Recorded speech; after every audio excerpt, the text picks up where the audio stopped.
Alors, les quatre amis. Nanana. On est à la 46e division. Bon, bah finalement, je vous fais une petite vidéo. La précédente de fin octobre avait très très bien marché. Sur la tombe de l'animateur Patrice Laffont. Alors, la toute première fois, il avait été enterré depuis pas longtemps. J'avais cherché pendant 45 minutes. C'était une histoire de dingue. Alors que là, tout comme la dernière fois, là, fin octobre, j'ai mis 1 minute. 1 minute, c'est maintenant que je connais le chemin, c'est vraiment très très près.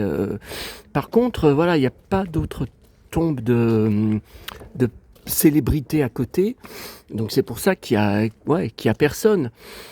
Alors, j'étais mort de rire tout à l'heure quand j'ai fait la photo Michel Delpech, donc vous verrez, je vais publier sur Instagram, mais je n'ai pas la motivation pour, comme je faisais, mettre toutes mes photos sur mon blog, une à une. Puis alors, sur mon blog, ce que vous ne savez pas, c'est que quand je publie des photos, comme par exemple hier soir mes photos de ma brocante, elles sont systématiquement en petit format.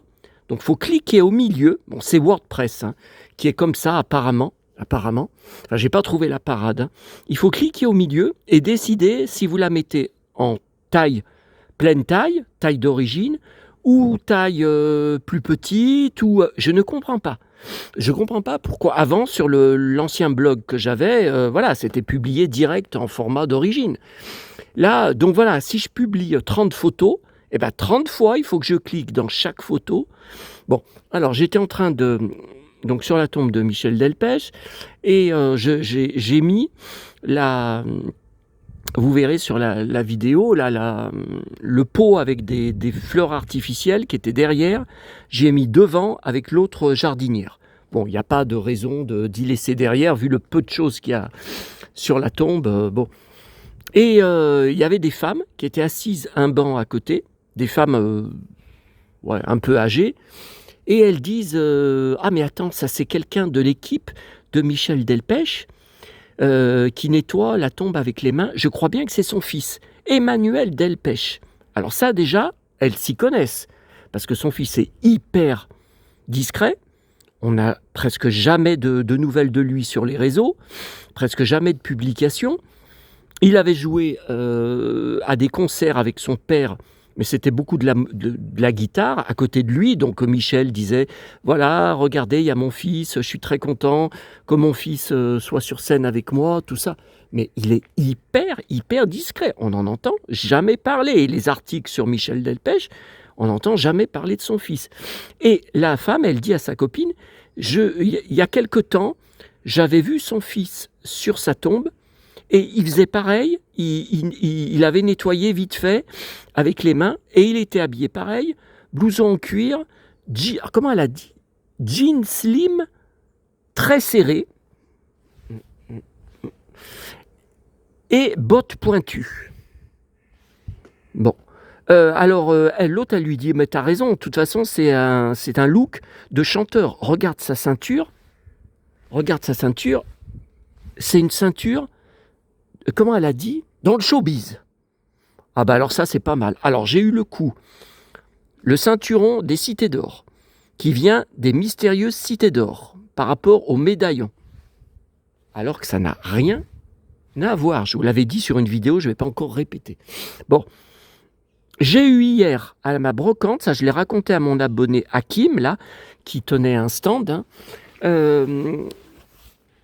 J'ai croisé des jeunes, 25 ans à peu près, qui descendaient la rue de la brocante quand moi je montais, où il y avait des stands. Et ils disaient, oh waouh, la ceinture fashion, comment ils disaient, trop stylé. Le mec il est fashion. Voilà, bon, faut dire que j'avais le perfecto, hein. Alors 1939-2024. Donc vous voyez là, il y a un sapin de Noël qui a l'air encore, ça c'est rare parce qu'il a même pas de soucoupe dessous pour l'eau. Par contre le cyclamène devant, là c'est crevé, bah, il faut de l'eau, hein. Il faut de l'eau, il n'y a pas de soucoupe dessous, il n'y a pas d'assiette. Ouais. Alors il y a toujours ces plaques d'égout, depuis 2024. Parce qu'en général, je dis bien en général, c'était le cas pour Marie Laforêt, ces plaques sont remplacées au bout de 10 mois, 1 an, par une tombe classique, un monument, une tombe. Et là, vous voyez, ça ne bouge pas. Depuis 2024, attendez, ça fait quand même 2 ans. Enfin, pas encore, 1 an et demi, disons. Ça fait pas 2 ans qu'il est mort. Ouais, ça ne bouge pas. Alors récemment, Laurent Romeshko, que j'aime beaucoup, a dit dans une émission où il était reçu pour le documentaire qu'il avait tourné en Bretagne, là, qui avait été diffusé sur France 3, non, je ne suis pas intéressé de reprendre un jour la présentation des chiffres et des lettres. Alors il y avait eu plein d'articles par rapport à ça, il refuse de reprendre et tout, mais c'est n'importe quoi, il n'y a aucun projet, de toute façon, il n'y a aucune chaîne qui veut reprendre l'émission. Donc c'est pas comme si il y avait un projet concret. Moi, je regardais l'émission surtout par rapport à lui. D'ailleurs, il y avait eu une grosse... ça, je peux en parler, puisqu'on est sur la tombe de Patrice Laffont. Ils étaient très amis tous les deux. Moi, je regardais donc les chiffres et des lettres tous les week-ends, là, en fin d'après-midi. Et Laurent Romeshko, déjà, j'en reviens pas, qu'il a 60 ans. Alors, moi... Ah non, franchement, ça donne espoir pour plus tard, parce qu'il ne les fait pas. Mais il avait vachement évolué par rapport à il y a 30 ans, où il était tout le temps en costard-cravate dans toutes ses émissions. Là, des chiffres et des lettres, il était tout le temps, souvent justement en jean slim et en Santiago.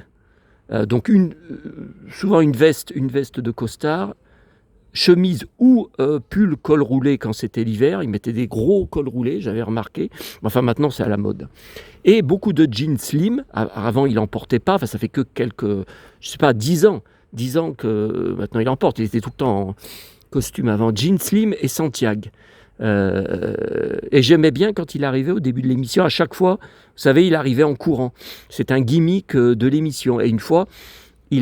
on n'y avait pas vu, mais j'y avais vu dans un bêtisier, il avait glissé, il s'était cassé la gueule, il était tombé sur le bide. Il était tombé sur le bide dans le... Si, j'avais vu ça dans un bêtisier. Après, ils étaient nuls ramassés en disant « Mais tu t'es fait mal ».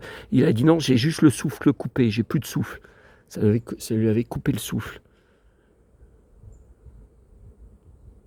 Bon, écoutez, voilà, je pense que j'ai tout dit. Là je vais repartir du cimetière parce que j'avais été les autres années, donc il y a Henri le Salvador, je vous avais dit, il y a aussi Pierre Bellemare, j'avais été 2 fois sur sa tombe. Alors le problème de sa tombe, c'est que c'est un caveau, un peu comme ça, la porte est fermée, donc à clé, il faut vous coller à la vitre pour voir la plaque dans le fond, Pierre Bellemare, tout ça. Donc là, c'est juste en face, c'est juste à, 1 minute de marche, la tombe de Delpech et compagnie. Et là, je vais donc reprendre le métro pour aller au Halles, au Boulinier, pour voir tout ce que je vais trouver. Ouais, alors là, je crois que c'est le record de tombes abandonnées.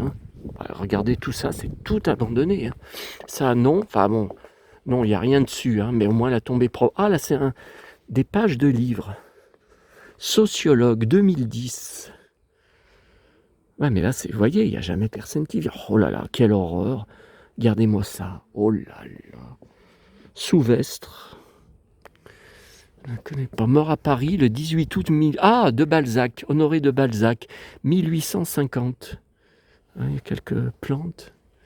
Ouais, mais là, vous voyez, regardez, c'est complètement... Et il y a la tombe, bien sûr, de Alphonse Daudet. Mais c'est pareil, c'est dans un autre... Oh là là, j'avais marché. C'est dans un coin où il n'y avait que ça qui m'intéressait comme personnalité. Donc, j'avais même fait un selfie à côté de la tombe qui est super dur à trouver parce qu'il faut rentrer dans un renfoncement Voilà, elle est derrière les... mais c'est pareil, c'est un caveau. Voilà, c'est derrière des vitres fermées à clé, porte fermée à clé. J'avais fait donc un selfie que je ne publierai jamais, parce que j'étais content de moi d'avoir réussi à trouver cette tombe très très très dure à trouver. Alors attendez, je repars jamais au même endroit. Non mais je vais prendre ça là. Je vais prendre là, je vais atterrir plus facilement. Alors là, le pavé là, comme vous voyez, c'est un calvaire avec les Santiago. Que je mette n'importe lesquels de mes Santiago, très pointus, un peu moins pointus, c'est un calvaire. Là, bon, là, il y a des cailloux où là, je tangue dans tous les sens, mais ça, c'est quand même plus. Mais alors là, c'est un enfer. Avec des talons et des bottes à chaque fois. Ouais, et à chaque fois, je reviens à Paris chaussé comme ça parce que j'arrive pas. Putain. Regardez-moi ça. Qu'est-ce qu'ils attendent pour y ramasser tout ça? Oh là là. Et là encore. Bah pourtant, il n'y a pas eu de vent, il n'y a pas eu de tempête. Bon, allez, je vous laisse. Assez de blablabla. Bla, bla, bla. J'attends bien sûr des réactions de vous, des commentaires par rapport à mes 2 premières vidéos à Paris. Alors, pour les commentaires, bien sûr, vous pouvez les faire sur mon groupe Facebook. N'hésitez pas, si vous êtes membre. Allez. Emmanuel Delpech vous quitte, vous laisse. Alors en fait, il y a des paysagistes. Je vois, ils coupent des branches dans des arbres. Ouais, mais enfin, on fait pas tellement ça au mois d'avril. On fait ça plutôt à l'automne.